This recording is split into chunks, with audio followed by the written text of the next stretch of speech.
Üstümüzü siper edip keçdirelim, öptü şehit kanı akan mübarek yeri. Qissasını yağılardan biz alacağız, o sevgili bir bayrağı kaldıracağız. Qissasını yağılardan biz alacağız, o sevgili bir bayrağı kaldıracağız. And içeri, and içeri, and içeri biz, babalardan miras kalmış ulu torpağa. Parlayacak yüzü nurlu hoş bir sabaha. And içeri, and içeri, and içeri biz, diz çökerek o üç renkli uca bayrağa. Yolumuz hak, ümidimiz yalnız Allah'a.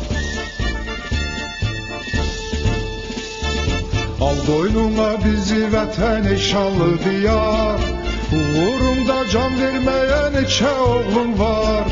Qissasını yağılardan biz alacağız, o sevgili bir bayrağı kaldıracağız. Qissasını yağılardan biz alacağız, o sevgili bir bayrağı kaldıracağız. And içeri, and içeri, and içeri biz, babalardan miras kalmış ulu torpağa. Parlayacak yüzü nurlu hoş bir sabaha. And içeri, and içeri, and içeri biz, diz çökerek bu üç renkli uca bayrağa. Yolumuz hak, ümidimiz yalnız Allah'a.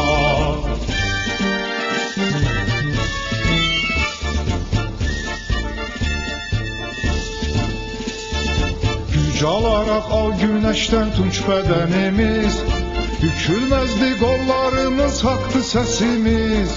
Qissasını yağılardan biz alacağız, o sevgili bir bayrağı kaldıracağız.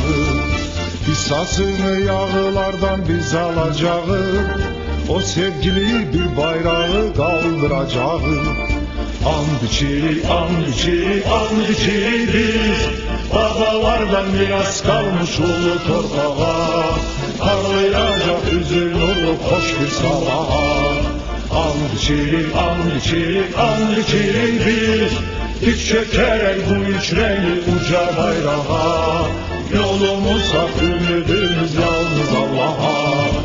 And içeri, and içeri, and içeri biz, diz çökerek bu üç renkli uca bayrağa. Yolumuz hak, ümidimiz yalnız Allah'a.